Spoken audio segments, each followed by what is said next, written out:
قرآن پاک کی ایک آیت یاد آ رہی تھی جس میں میرے عزیز دوستوں اور عزیز ساتھیوں اللہ نے ارشاد فرمایا کہ یا ایھا الذین آمنوا قوا انفسکم واہلیکم نارا، جس میں اللہ تبارک و تعالی نے ہمیں اس زمانے کے حالات کے سلسلے میں بہت زبردست اور انتہائی تنبیہ کی ہے۔ اللہ نے بہت سی نعمتیں ہمیں دی ہیں،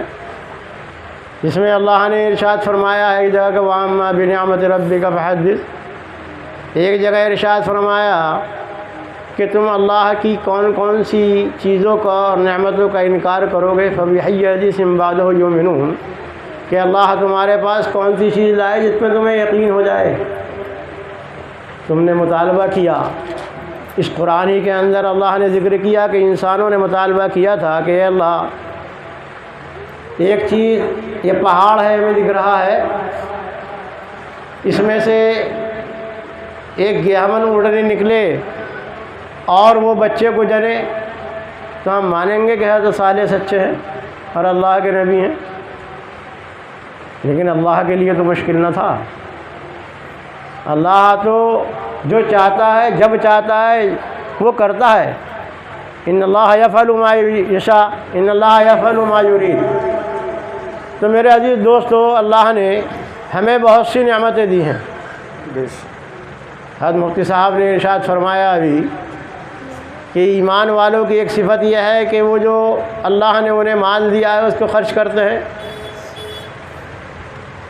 اور آدم کے بیٹے کے قدم کیا ہے، وہ ہندو ہو کہ مسلمان ہو، اگر حضرت انسان ہے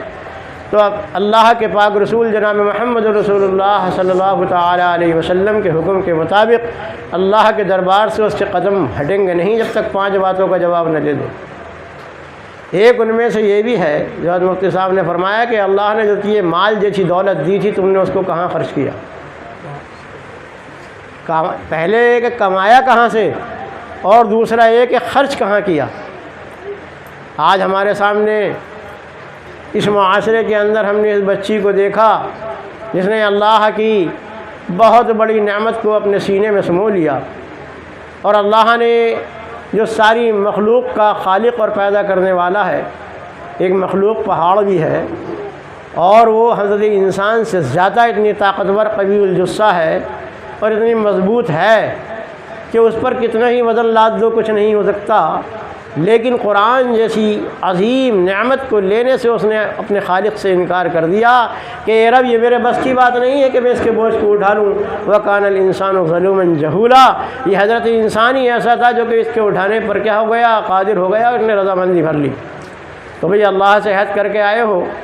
اور اللہ نے نعمت یہ دی ہے کہ آپ کے اپنے رسول کی امت میں ہمیں اور آپ کو پیدا فرمایا ہے،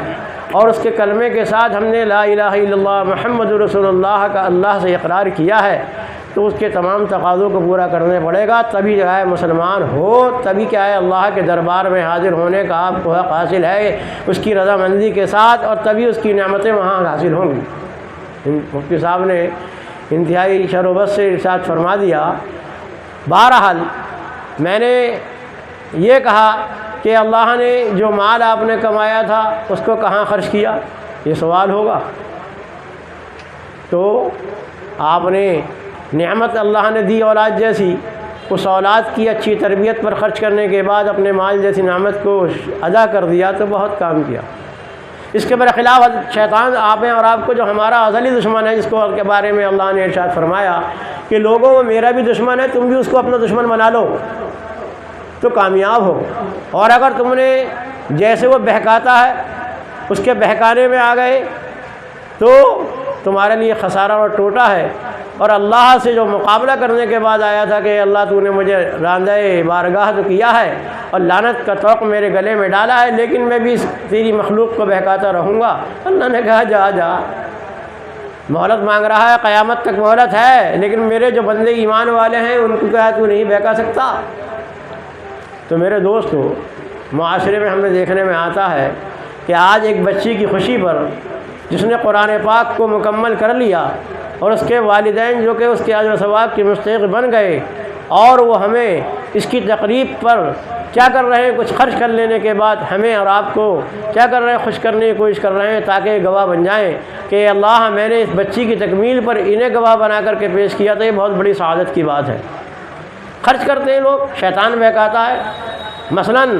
ہمارے معاشرے میں آج عام مسلمان کے اندر یہ بات پیدا ہو گئی ہے کہ بچہ جب پیدا ہوتا ہے تو اس تاریخ کو اس کا ایک برتھ ڈے بناتے ہیں اور اس میں کیسی کیسی حرکتیں خرافات کرتے ہیں جو کہ شریعت اسلام سے خارج ہیں، اور کیا ہے، اسلام کا جنازہ نکالنے کے بعد اس کے رسول کو کیا کر دیتے ہیں، تکلیف پہنچاتے ہیں۔ اور قرآن نے کہا کہ جو اللہ اور اس کے رسول کو تکلیف پہنچاتا ہے دنیا میں بھی لعنت کا توق اس کے گلے میں ہے اور آخرت میں بھی اس کے گلے میں ہے۔ ان تمام خرافات اور جرائم کو لینے کے بعد اگر انسان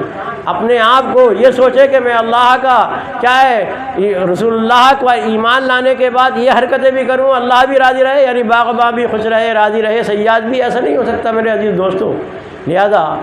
میں مبارکباد دیتا ہوں اس کے والدین کو اور اس بچی کے لیے کہ اللہ تعالیٰ اس کو انتہائی دین کی سمجھ عطا فرمائے، ورنہ ہمارے معاشرے کا تو آج عالم یہ ہے کہ ہماری وہ بچیاں جو کہ دین سے بے بہرا ہیں اور جن کا معاشرہ اور ان کے گھر تھوڑے سے دین سے بالکل نابلد ہیں، واقف ہی نہیں ہے، انہیں معلوم ہی نہیں ہے دینداری کیا ہے، تو اس کا آثار یہ ہیں کہ ہم بدنام ہو رہے ہیں، ہمارا رسول بدنام ہو رہا ہے، اور خود بیچاری وہ آخرت کی ایندھن بن لینے کے بعد نہ ادھر کی رہی نہ ادھر کی رہی، نہ خدا ہی ملا نہ وصال صنم، نہ ادھر کے رہے نہ ادھر کے رہے۔ بہرحال میں نے بہت لمبی بات کر دی، یہ بہت بڑی نعمت ہے اور مقام شکر ہے، اور میں نے آپ کے سامنے پڑھا تھا کہ ایک آیت قرآن پاک کی کہ ایمان والو، کافروں سے نہیں کہا اللہ نے، قو انفسکم، کہ اپنے آپ کو بھی بچاؤ، واہلیکم، اور اپنے گھر والوں کو بھی بچاؤ، کائے سے؟ جہنم کی آگ سے۔ اب یہ ہماری آپ کی ذمہ داری خود ہی بچنے کا معاملہ نہیں ہے بلکہ بچانے کا بھی معاملہ ہے۔ میرے پاک نبی جناب محمد رسول اللہ صلی اللہ علیہ وسلم نے ارشاد فرمایا کہ یہ اولاد جو تمہیں دی ہے ان کے حقوق بھی تم سے وابستہ ہیں اور ان کے بارے میں سوال کیا جائے گا۔ میرے اللہ نے اسی کے سلسلے میں فرمایا قرآن میں کہ ربنا ہب لنا من ازواجنا وذریاتنا قرۃ اعین واجعلنا للمتقین اماما، کہ اللہ آپ ہمیں ظاہر بات ہے کہ اولاد بھی دیں گے اور بیویاں بھی دیں گے، لیکن وہ ایسی ہونی چاہیے جو کہ ہماری آنکھوں کی ٹھنڈک ہوں، نبی کی متبع ہوں اور تیرے پر صحیح طریقے سے عقیدہ اور ایمان رکھنے والی ہوں۔ اللہ تعالی ہمیں سب کو توفیق عمل نصیب فرمائے اور صحیح ہدایت کی توفیق بخشے، اور ہمارے معاشرے اور ہمارے کلچر کو کیا ہے اسلامیات سے پر فرما کر کے ہمیں آخرت کے اور اپنی رضا والے اعمال کی توفیق دے دے۔ وآخر دعوانا الحمدللہ رب العالمین۔ لوگ اب تو دعا کرا دو۔